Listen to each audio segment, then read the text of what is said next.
रहीम अस्सलाम वालेकुम, welcome back to my channel. जब भी हम कभी बाहर जाते हैं, कहीं सफ़र करने जाते हैं तो हमें बहुत सारी चीज़ें एक साथ लेकर जानी होती है। स्पेशली बच्चों के जब हमें 3 से 4 कपड़े के जोड़े लेकर जानी हो तो इनको अरेंज करके रखना काफ़ी मुश्किल होता है। आज मैं आपको इतना आसान तरीका बताऊँगी कि आप बहुत आसानी से कई सारे बच्चों के कपड़ों को अरेंज करके एक साथ लेके जा सकते हैं। गर्मियों का सीज़न है तो क्योंकि टी-शर्ट्स वगैरह बच्चे बहुत पहनते हैं, तो आज मैं इन्हीं को अरेंज करके आपको रखना बताऊँगी कि आप 5 से 6 शर्टों को किस तरह आसानी से अरेंज कर सकते हैं। सबसे पहले आपने सबसे ऊपर वाली शर्ट को कुछ इस तरह से फ़ोल्ड कर लेना है। ये फ़ोल्डिंग का सबसे आसान तरीका है। इस तरीके से आप बच्चों को भी कपड़ों को फ़ोल्ड करना सिखा सकते हैं, या डेली रूटीन में जब आप खुद कपड़े फ़ोल्ड करके रखते हैं तो इस टेक्निक से रखेंगे तो कई सारे कपड़ों को बिना मेहनत के आप बहुत आसानी से फ़ोल्ड कर सकते हैं। यहाँ पर मैंने 4 शर्ट्स का यूज़ किया, आप चाहे तो ज़्यादा शर्ट्स भी ले सकते हैं।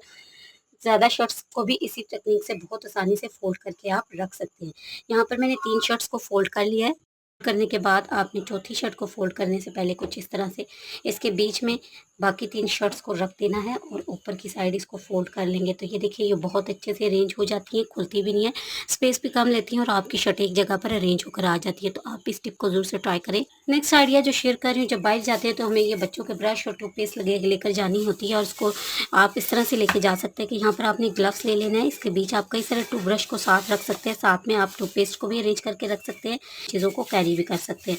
तो होपफुली मेरा ये छोटा सा आइडिया भी आप लोग को पसंद आएगा और आपके काम में आसानी पैदा करेगा। नेक्स्ट आइडिया मेरा लौकी को से रिलेटेड है। तो लौकी या किया कद्दू को जब भी हम काटते हैं तो अक्सर आपने देखा होगा कि इसके अंदर से एक पीला सा चिपचिपा सा पदार्थ निकलता है। आज मैं आपको इसका इतना ज़बरदस्त यूज़ बताऊंगी जो आपकी बहुत बड़ी प्रॉब्लम को सॉल्व करेगा। बरसात और मानसून का मौसम में आपने देखा होगा कि हमारे जिस्म पर खुजली सी होना शुरू हो जाती है, रेड से निशान बन जाते हैं। तो लौकी से जो ये पदार्थ सा निकलता है चिपचिपा सा, इसको लेकर आपने इस एरिया पर लगाना है। कितनी से कितनी भयंकर से भयंकर खुजली हो, पुरानी से पुरानी खुजली हो, इसको लगाते ही आप देखेंगे कि वो बहुत आसानी से ये खुजली आपके जो है वो दूर हो जाएगी और आपको फ़ौरन राहत मिल जाएगी। तो आप इस टिप को ज़रूर से ट्राई करें।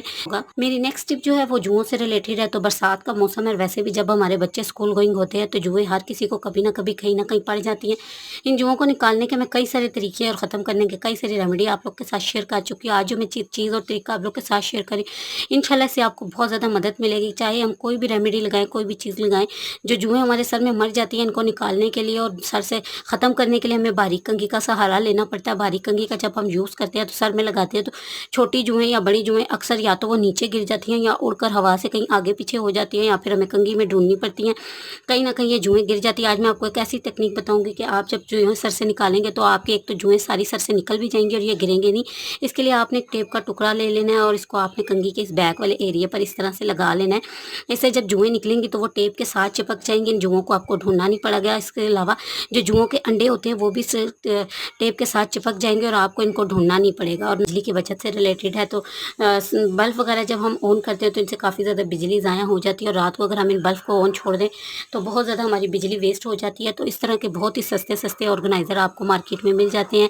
इस तरह के आजकल बल्ब मार्केट में बहुत ज़्यादा आम है, ये बहुत ही सस्ती प्राइस में आपको मिल जाते हैं। और ये सबसे बड़ा प्लस पॉइंट इन बल्ब का ये है कि आप इन्हें कहीं पर भी लगाकर ऑन कर सकते हैं यूनिट और बहुत कम बिजली खर्च करके ये ऑन हो जाते हैं। तो आप इस तरह की चीज़ों को ज़रूर से यूज़ किया करें ताकि आपका बिजली का बिल भी कम हो सके। मेरा नेक्स्ट आइडिया जो है फलों की टोकरी से रिलेटेड है। जब भी हम फल वगैरह को इकट्ठा रखते हैं तो अक्सर आपने देखा होगा कि थोड़ी अरसे बाद या तो ये ख़राब हो जाते हैं या इनके इर्द गिर्द कीड़े मकोड़े मंडलाना शुरू हो जाते हैं, या उड़ने वाले कीड़े इनके ऊपर चढ़ के इनको तो ख़राब कर देते हैं या इनको भी जर्म्स आलूद कर देते हैं। तो आज मैं आप लोग के साथ जो टिप शेयर करूंगी, इससे कीड़े मकोड़े आपके फलों से दूर रहेंगे। इसके लिए आपने जो फलों की टोकरी होती है, एक ब्रश लेना है, इसके ऊपर थोड़ा सा आपने इस तरह से सिरका लगा के जो फलों की टोकरी होती है इस पर हर जगह आपने सिरके को लगा देना। इससे चूंटियाँ उड़ने वाले कीड़े मकोड़े और दूसरे अशरात जो है वो फलों से दूर रहेंगे। हमारे जो फल हैं वो काफ़ी दिन तक फ्रेश रहेंगे। तो इस तरह से आपने टोकरी पर अच्छी तरह से सिरके को लगा लेना है।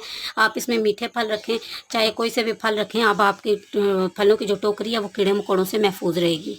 जब भी कभी हम बाहर सफ़र पर या पिकनिक वगैरह करने जाते हैं तो हमें इस तरह की क्रॉकरी की ज़रूरत पड़ती है। इस तरह की क्रॉकरी को लेकर जाने का सबसे बड़ा मसला ये होता है, इसको अरेंज करके रखना मुश्किल होता है। दूसरा, ये स्पेस ज़्यादा ले जाती है और इसका टूटने का खतरा रहता है। आज मैं आपको इसको अरेंज करने का ऐसा तरीका बताऊँगी। एक तो ये स्पेस कम लेगी और अरेंज अच्छे से हो जाएगी, और दूसरा ये टूटने का खतरा जो आपको रहता है वो बहुत कम हो जाएगा। तो आपने इस तरह से एक कप ले लेना है, इस तरह से एक दूसरा इसका जो हैंडल है उसको आपने इसके बीच में इस तरह से सेट कर लेना है। फिर आपने जो तीसरे कप का हैंडल है उसको आपने कुछ इस तरह से इसके बीच में सेट करना है और चौथे कप को आपने इस तरह से सेट कर देना है। ये देखिए, ये बहुत अच्छे से अरेंज हो जाएंगे।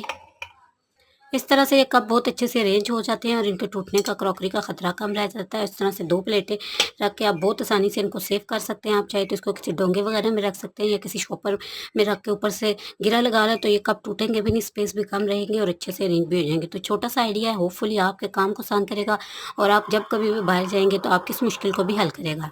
नेक्स्ट आइडिया की तरफ, तो इस तरह के ग्लव्स जब हम पहनने लगते हैं तो इनको खोलना बहुत मुश्किल होता है। जब ग्लव्स खुलते हैं तो आज इसको मैं खोलने का आपको बहुत आसान तरीका बताऊंगी। आपने थोड़ी सी वैसलीन ले लेनी है, अपने फिंगर की दोनों टिप्स पर आपने अच्छी तरह से वैसलीन को इस तरह से लगा लेना है और उसके बाद से ये देखिए आप ग्लव्स को बहुत आसानी से खोल पाएंगे। ग्लव्स बहुत आसानी से आपका खुल जाता है। नेक्स्ट टिप जो शेयर कर रही हूँ वो आप लोग के लिए बहुत ज़्यादा यूजफुल है। डेली लाइफ में हम ग्लव्स का यूज़ तो करते ही करते हैं, लेकिन ग्लव्स का यूज़ करते वक्त जो सबसे बड़ी परेशानी होती है आज मैं आपको उसका बहुत आसान हल बताऊंगी। इससे पहले आप बहन भाइयों से गुजारिश होगी कि आप मेरे चैनल पर नए हैं तो इसको सब्सक्राइब ज़रूर से करें, सपोर्ट किया करें। आप बहन भाइयों को सपोर्ट की बहुत ज़्यादा ज़रूरत है। एक सब्सक्राइब करके ज़रूर से जाइएगा। इस तरह से पहनते हैं तो जब काम करने लगते हैं तो ये ग्लव्स बार बार हमारे उतरना शुरू हो जाते हैं, एक जगह पर टिकते नहीं हैं। तो जब भी आप ग्लव्स से कोई काम कर रहे हैं या तो आप कोई पोनी ले लें या फिर आप यहाँ पर रबड़ बैंड का इस्तेमाल कर सकते हैं। इसको आपने यहाँ पर टाइटली लगा लेना है और उसके मुँह से जब आप काम करेंगे तो ये ग्लव्स कभी भी आपका उतरेगा नहीं। चलते हैं नेक्स्ट टिप की तरफ। ये आपके इसके लिए ना तो आपको मशीन लगाने की ज़रूरत है, ना ही बार-बार कपड़ों को धोने की ज़रूरत है। वाइट कपड़े जब हम धोते हैं तो वक़्त के साथ-साथ इनकी जो सफ़ेदी है वो भी कम पड़ जाती है, इनकी चमक कम हो जाती है, जिसके लिए हम इन्हें बहुत ज़्यादा नील देना शुरू कर देते हैं। नील देते हैं तो जिसकी वज़ह से बाज़-औक़ात तो ये नील फट जाता है, बाज़-औक़ात बहुत ज़्यादा लगता है, बाज़-औक़ात हल्का लगता है और ये पीले-पीले से लगने लगते हैं। आज मैं इन वाइट कपड़ों को साफ़ करने का आपको बहुत आसान तरीका बताऊँगी। इसके लिए आपने एक बड़े और खुले बर्तन में पानी ले लेना है, इसमें आपने थोड़ा-सा नमक ऐड कर देना है। नमक आपने इतना ऐड करना है जितने आपने कपड़े डालने हैं। आज मैं आप लोग के साथ ऐसा सीक्रेट फार्मूला शेयर कर रही हूँ जिससे आपके कपड़े चमकेंगे, नील की टेंशन भी आपकी ख़त्म हो जाएगी। इसके बाद आपने ले लेना है नील। ज़रूरत के मुताबिक ये चंद कतरे नील आपने इसमें ऐड कर देने हैं। उसके बाद कोई सा भी सरफ़ ले लेना है और आपने इसमें ऐड कर देना है सरफ़। सरफ़ आपने बहुत कम मिकदार में ऐड करना है, बहुत ज़्यादा सरफ़ आपने इसमें ऐड नहीं करना। और इसको ऐड करने के बाद हम इसमें एक और चीज़ ऐड करेंगे जो हमारे कपड़ों के दाग धब्बे भी दूर करेगी, इसके पीलेपन को भी कम करेगी और जो सफाई का काम है उसको भी बहुत ही ज़्यादा आसान बना देगी। तो आपने यहाँ पे ले लेनी है डिस्प्रिन की गोली। यहाँ पर आपने ज़रूरत के मुताबिक या कपड़े जितने गंदे हैं उस मुताबिक आपने इसमें डिस्प्रिन की गोली को ऐड कर देना है। इन सारी चीज़ों को ऐड करने के बाद हाथों से आपने अच्छी तरह से इसकी झाग बना लेनी है। झाग बनाने के बाद जो कपड़े आपने धोने उन कपड़ों को आपने इसमें डिप करके छोड़ देना है तकरीबन 15 से 20 मिनट के लिए, ताकि जो कपड़े हैं उनमें से अच्छी तरह से मैल भी निकल सके और जो कपड़ों का पीलापन है वो भी दूर हो चुके। तो 15 से 20 मिनट के लिए हम कपड़ों को इसमें डिप करके छोड़ देंगे। 15 से 20 मिनट छोड़ने के बाद आपने इन कपड़ों को हाथों की मदद से मल लेना है। इससे ना तो आपकी बिजली लगती है, ना ही आपका कोई और खर्चा होता है।